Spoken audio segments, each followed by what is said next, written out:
Support comes from the Missouri Forest Products Association, providing more than 41,000 jobs in the production of wood pallets, railroad ties, white oak barrels, hardwood floors, and more. Details at choosewood.com. Welcome to St. Louis on the Air. I'm Sarah Fenske. With social events canceled and the sports season called off, we have more time to pay attention to nature these days. You may find yourself watching birds from the window. You may even greet the squirrels in the yard like old friends. For Mark Glenshaw, this sort of close observation is nothing new. By day, he's a manager at Fontbonne University's library. By night, he frequents a certain area of Forest Park, keeping close tabs on a great horned owl that he named Charles. Mark Glenshaw has been observing Charles now for 14 years.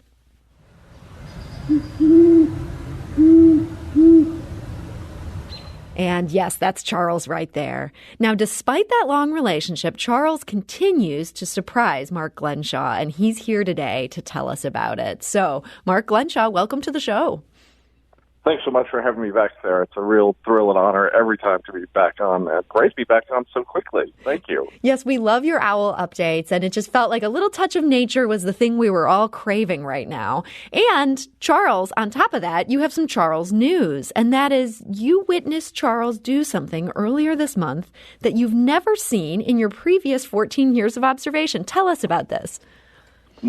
Certainly, not only have I never seen Charles do it, I've never seen any other bird do it. I was watching Charles wake up, and he started to stretch and groom, as he does. Just think of how you get out of bed each day, and you stretch and brush your hair, brush your teeth, and so forth. And I turned my head away for a moment, and I turned my head back, and the next thing I knew, he had a very large feather of his in his talons, and he was using the end of the feather to clean his bill, his mouth. And this went on for several minutes, and he paused sometimes still with the feather in his bill and then resumed almost flossing in a way, or kind of like a toothpick. Do you think and I just kept filming and just was amazed to see this. And this is something you can see. Mark put this in a tweet that we've now embedded in a story on our website. That's stlpublicradio.org. You were able to capture this whole thing as it happened. Do you think this is like he had something stuck in his tooth and it was just driving him crazy? I don't know. I've seen him do so many different types of grooming, but I had never seen anything like this. So I immediately started scouring the literature, and I found nothing about it. I was mentally scouring the literature as I was watching this, and I was like, no, I've never read about this. And I reached out to a number of other people, including some regional and national and international owl experts, and the response I got was, yes, we've seen captive owls do this, but to see it in the wild is quite unique, special, and so forth. So I was even more excited once I heard that. Yeah, so that really is a special moment that you had there. And for it to come after so much time, it's fascinating that he continues to surprise you despite all these years of observation. Very much so. One of the things I love about studying Charles is that every night is different. Every night is unique, from something that you see maybe once or twice to just subtle little variations. For example, where he was perched last night was in a tree he's been using quite a bit in the last few weeks. And he's even been using this section of the tree quite a bit. But instead of facing north, as he often has, yesterday he was facing south. And it's just so cool to see all these little variations, subtle and otherwise.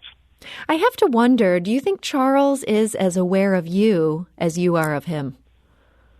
I hope he's much less aware of him. I mean, I'm trying to capture every detail while trying to be as much of a non-presence, inaudible, invisible as I can. But I can't help but think that over time that he's sort of noticed that, oh yeah, there's that person again. Yeah, he's got to realize here's the same guy who keeps showing up. Maybe he doesn't want to observe you so much, but he's got to realize, like, you keep visiting him wherever he's at.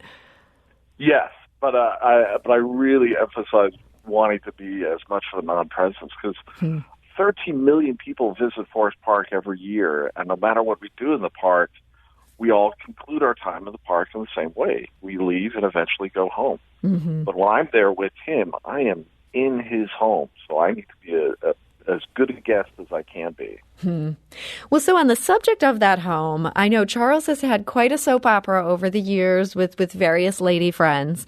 And when you and I last talked, he had been nesting with Danielle. Their nest had recently failed, and you had blamed the raccoons for possibly helping themselves to their offspring. You said there was a small chance that maybe they'd try again this year. I'm wondering, has that happened for Charles and Danielle? Unfortunately, no. They did revisit the nest site a few times in February and early March, and that was it. I never saw them start to duet very intensely. I didn't see them mate again. So it became pretty clear pretty quickly that that slight chance was, yes, just a slight chance, and it's not going to happen. So we kind of have to wait to next year, but there's a lot more to life than having babies. But it's always a thrill to see them have young successfully. And unfortunately, Charles has not had young successfully since 2015. But you hope every year. So Danielle, I mean, they're not having babies right now, but are they still close companions? Danielle has been a very different female in my experience. She first showed up on April 5th, 2019, so she's been there a little over a year now. And ever since she showed up, more than any other female I've seen, her presence has really been hit or miss. And since the nest failed, it's been extremely hit or miss. The nest failed on February 18th, and I saw her a few times since then, but I haven't definitively seen her since March 13th. And I'm puzzled and a little concerned, and it's intense even for her. But on this past Friday, on April 24th, I had a possible sighting of her. So she may still be around. She may still be around. When I say I haven't seen her, that also means I haven't heard her. Each owl's hoot is distinct, and I know her hoot quite well. It has some very interesting individual characteristics. And Charles has been quite vocal, and I've heard the call, but I haven't heard the response type of thing. And the possible sighting on Friday was really frustrating because I was watching Charles, and all of a sudden this large owl flew past him, not too far away, and I went out and found that other owl, couldn't get the best angle on it, and what made everything much more challenging was, here comes a thunderstorm. And I go out to study the owls in all types of weather, single digits to triple digits, but I do not play around with thunderstorms. So it may have been her, but not definitively. Would it be unusual if there was another male, say, in the area? There actually has been another male in the past few months, and that has been interesting. It's been a little worrying as well. It's been fascinating to see Charles and this male interact. Basically, hey, I'm intruding in your territory, and Charles responding, get the heck out of my territory. How does an owl express that? Is that a verbal thing?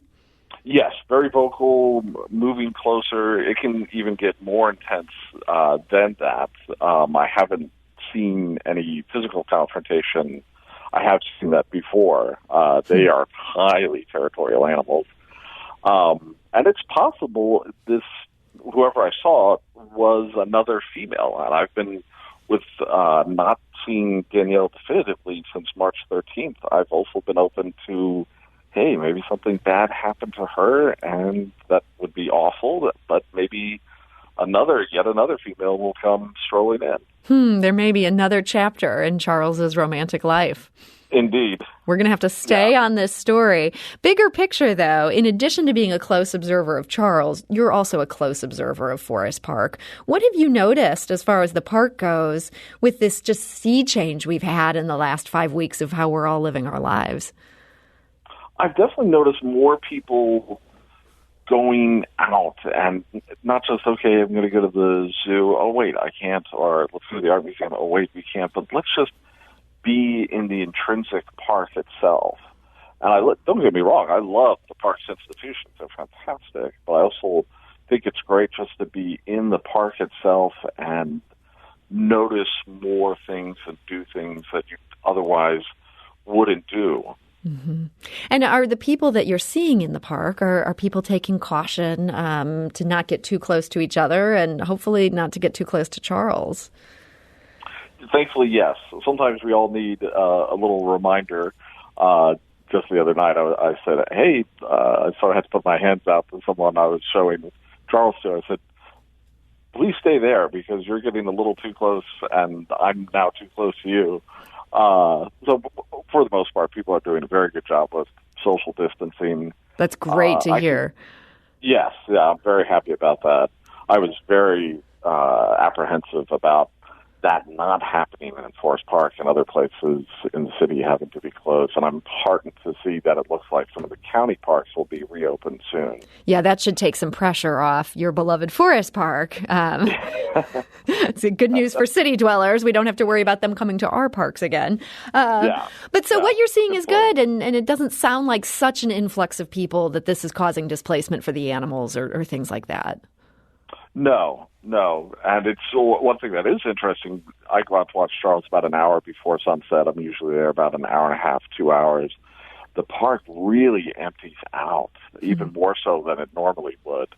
And that has some interesting conditions and benefits of just, wow, it's even more quiet while I'm out here watching Charles hunt. And always I continue to do, and I do this very carefully with social distancing, I do what I call owl ambassadorship.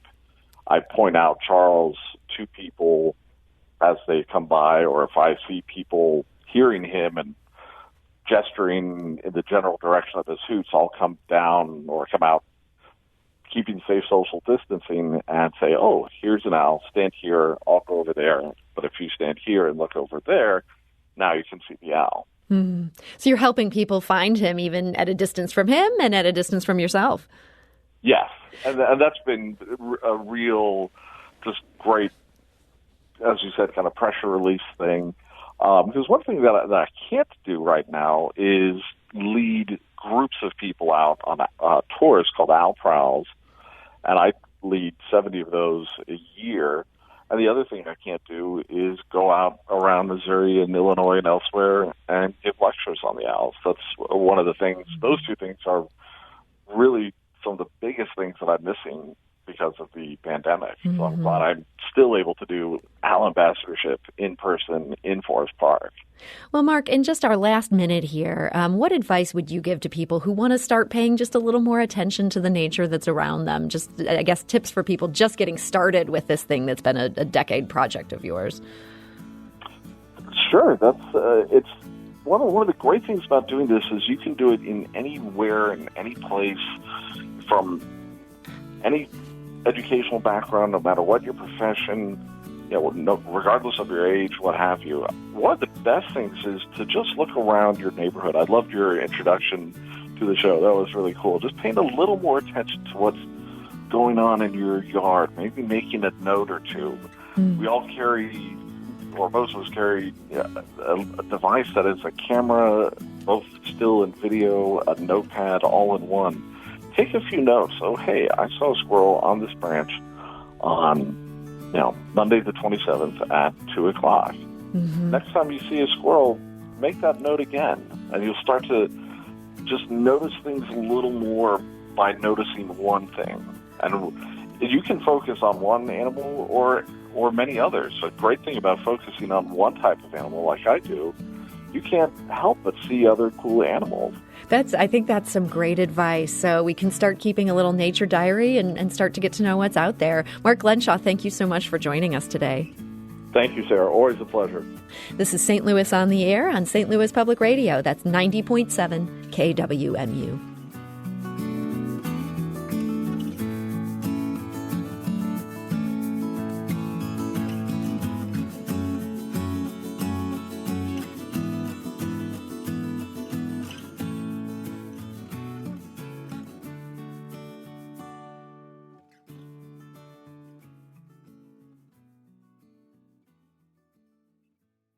Support comes from Missouri Forest Products Association, committed to sustainable and sound conservation of the state's forests, which support more than 41,000 Missouri jobs, resulting in a $10 billion industry.